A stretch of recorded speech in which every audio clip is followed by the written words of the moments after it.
Yo, what's up sa inyo mga kaibigan? Koy TV nga pala ulit. And ayun, palagan natin tong video na to. And balita ko, nakakatakot daw tong video na to. And yan, panoorin natin para malaman natin. Syempre, panoorin natin kung nakakatakot nga ba talaga. Top 5 na multo na nahuli sa camera. And ito yung mga nakakatakot na video. So yun, huwag na natin patagalin. Palagan na natin to. Let's go. Narito na ang mga nakakatakot na video na nakuna ng camera. Anto matamu! Ay, Astaghfirullahaladzim!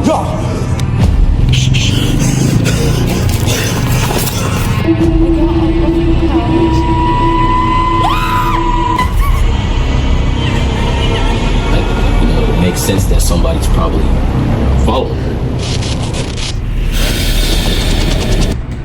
tangina, trailer pa lang no?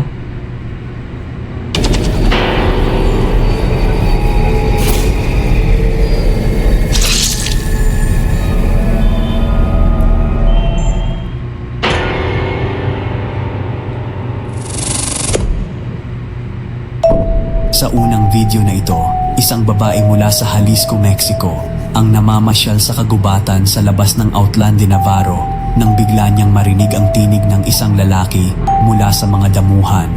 Nagduda siya kung tao ba ito o hayop, kaya't agad niyang sinimulan ang pagre-record.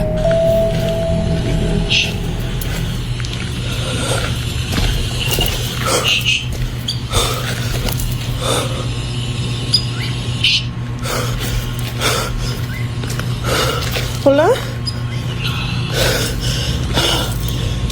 Ay, no mames. Uy, ¿qué pedo? Legit yung kabay, no? Makikita mo talaga yung hingal ng babae. Yung alam mo yung feeling, natatakot talaga siya. Grabe, sobrang legit. Okay. No mames, no mames. Ah, verga.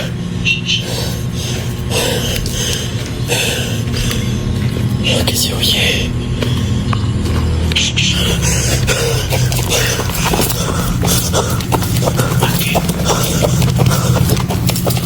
Buka na. Habang naglalakad, narinig niya ang tinig na nagsasabing, "Hush!" Kinabahan siya, kaya't tinawag niya kung sino man ang naroroon. Hola? Ngunit sa halip na sagot, isang malamig na hello ang narinig niya. Dito na siya nagsimulang mataranta at nagtanong pa kung sino ang nandoon. Ngunit ang sumunod na narinig niya ay mas nakakatindig balahibo, isang boses na nagsasabing, "Come here." Dahil sa matinding takot, mabilis siyang tumakbo palayo. Ayon sa ulat, bumalik siya sa lugar na iyon kasama ang kanyang mga kaibigan, kung saan muli nilang nakitang may mga kakaibang anino at ilaw na gumagalaw sa paligid. Hanggang ngayon, walang nakakaalam kung ano talaga ang naninirahan sa kagubatang iyon. Ina, nakakatakot dumaan dyan. Pag ako pag mga ganyang daan, din ako dumadaan dyan. Pwera na lang kung meron akong pwera na lang kung alam kung merong shortcut or something na. Alam nyo, kahit malayo pero safe. Pero sa mga ganitong klaseng yung daan, tangina, hindi na ako dadaan dyan. Ganyang daan ba naman? No, esto sí está potente. Vámonos, vámonos, vámonos, vámonos. Uy, uy, no mames. ¿Sí lo viste? Sí. Uy, no mames. ¿Qué era eso, güey?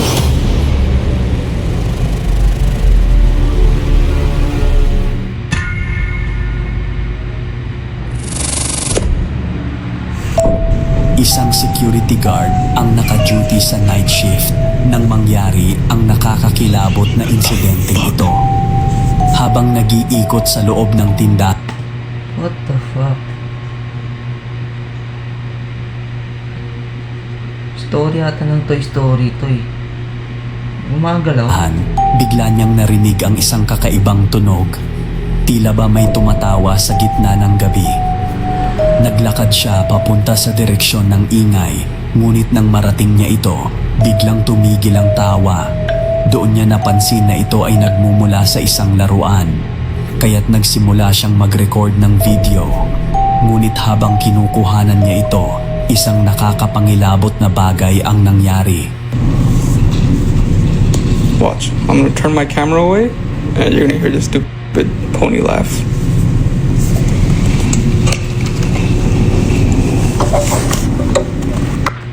Paano siya nakaano dyan? Paano siya nakaangat dyan?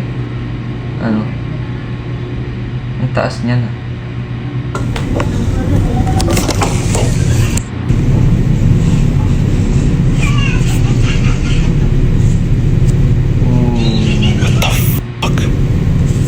Kapag siya ay nakatalikod, bigla na lamang tatawa ang laruan na para bang may kung sino ang naglalaro dito. May mga nagsasabi na baka may sira ang laruan, kaya ito nangyayari. Totoo kayang sira lamang ang laruan o baka naman may multong nakikipaglaro sa 10 oras ng gabi? Ano sa tingin nyo? Comment down below. Alam nyo, kahit na sabihin nating may sira yung laruan, hindi pa rin natin mali-deny na sobrang nakakatakot siya. Sobrang creepy niya kumbaga kasi syempre laruan lang yan, di ba? Tapos may tumatawa, tapos ano pa, gumagalaw. Creepy pa din.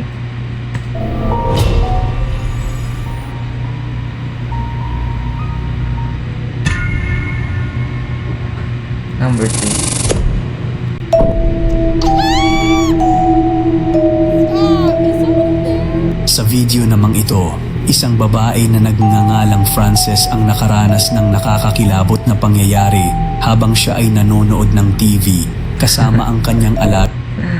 Tapos yung low kill, ay ano lang, kumbaga nonchalant. Hindi ba dapat kapag aso, tapos merong entity sa bahay niya or something nasan ka mo, di ba makakaramdam talaga yun? Itong aso na to, sobrang nonchalant. Na umabot sa part na may something na sa tabi niya, pero wala, hindi niya pinapansin. Gang aso. Kwento niya, saglit siyang pumunta sa kusina para kumuha ng pagkain. Ngunit pagbalik niya sa sala, napansin niyang parang may nakaupo sa tabi ng kanyang aso. Nakabalot ito ng kumot. Dala ng kaba, sinimulan niyang i-record ang nangyayari. Stop! Is someone there? I'm freaking out! Why is it sitting up like that? That's so weird. I got up off the couch. Mommy, what is going on? Lumapit siya ng dahan-dahan, lalo na't hindi na ito ang unang beses na may ganitong pangyayari sa kanyang bahay. Pero nang alisin niya ang kumot, wala siyang nakita. Walang tao, walang kahit ano. Dahil kalmado lang ang kanyang aso, naniniwala si Frances na hindi ito masamang presensya. Freaking out!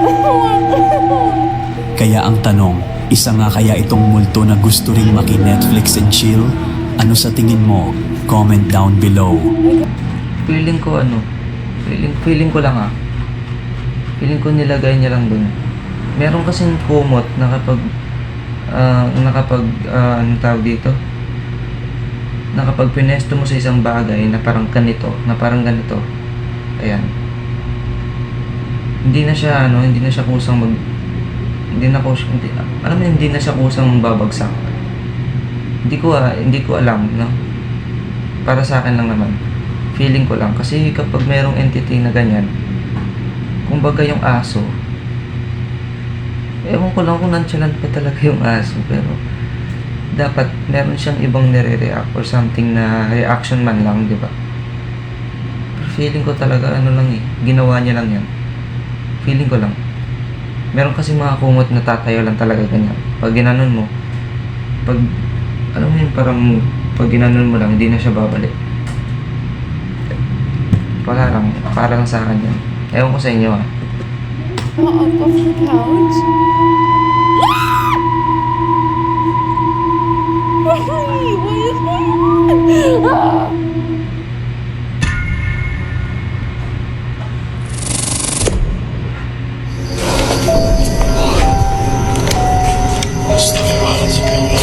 Astagfirullahaladzim. Isang urban explorer mula Indonesia ang nagpunta sa isang matagal nang nakalimutang ospital kung saan tila nagtatago ang mga multo ng nakaraan. Habang lumalalim ang kanyang paglalakad, ramdam niya ang bigat ng katahimikan. Paglalakad. Feeling ko ito magsasalita. Pero maya-maya lang, ito'y biglang nabasag nang marinig niya ang mahinang boses ng isang babae. Kinabahan man, sinundan niya pa rin ang tunog hanggang sa makarating sa isang bakanting silid. At doon niya nakita ang nakakakilabot na tanawin. Puta, ito na lang. Nasa ko Ito na yan. gini. At yung ganggu ya. Tangina, ito na yan. Yung sa trailer, yung sa pinaka-intro ng video niya.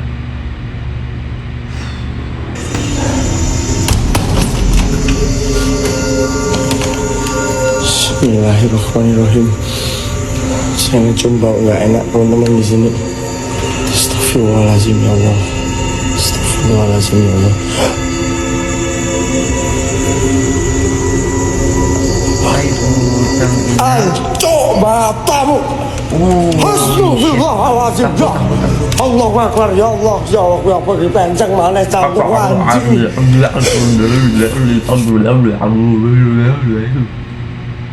Tangina naman yan, hindi mo intindihan.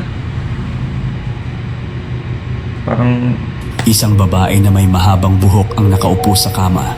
Bigla nitong inangat ang ulo at tumambad ang kanyang nakakatakot na mga mata kasabay ng isang nakakapangilabot na ngiti. Oh matamu. ay shit. Astagfirullahaladzim ya Allah Akbar ya. Nanigas naman sa takot ang nakangiti yun. explorer at mabilis na tumakbo palabas. Ngunit ang nakakatakot na imahe ay baon na sa kanyang alaala. Tandaan, may mga lugar na sadyang iniwan na ng panahon. Ano sa tingin mo? Totoo nga kaya ito? O isa lamang palabas? Kayo na ang bahalang umusga.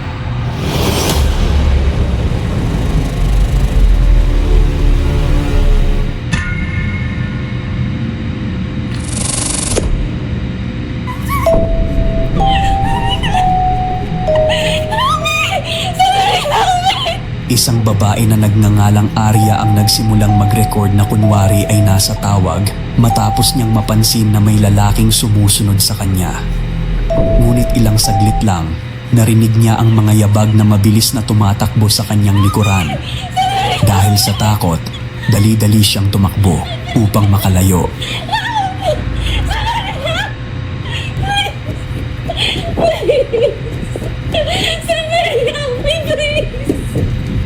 Nakakatakot talaga yan. Feeling mo may sumusunod sa'yo tapos narinig mo na lang bigla tumatakbo na. Tangina, mapapatakbo ka na lang.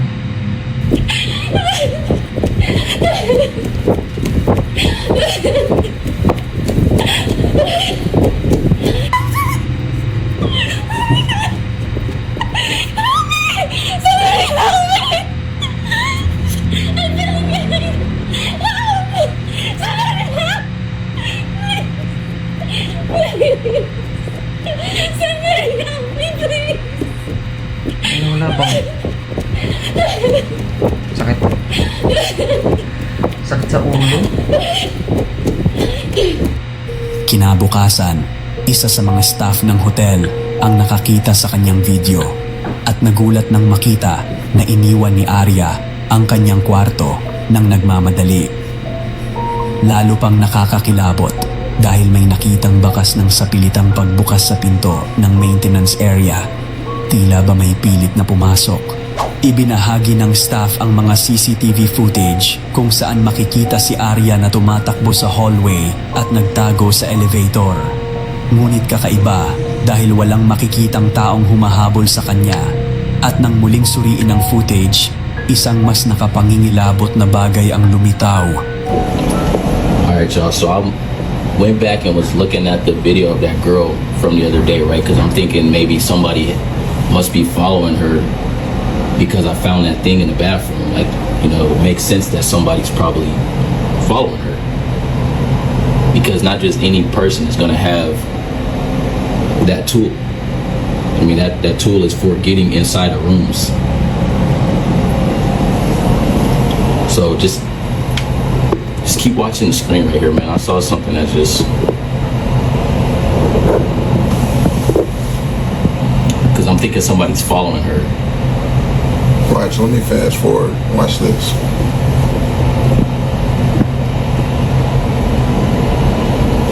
Watch.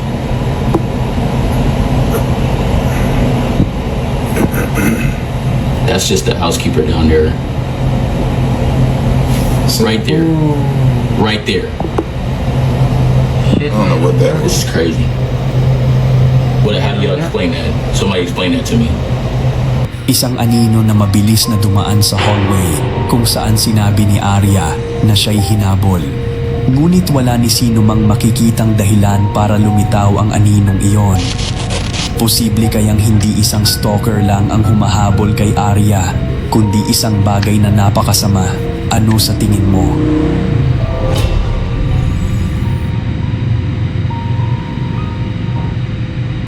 At iyan ang mga nakakatakot na video para sa araw na ito.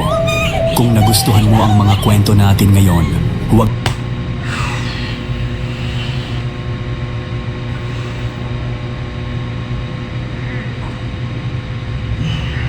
grabe yun. So, ayan mga kaibigan, mali. So, ayan mga kaibigan, salamat sa panonood and hanggang sa muling video. And dyan, grabe. Sobrang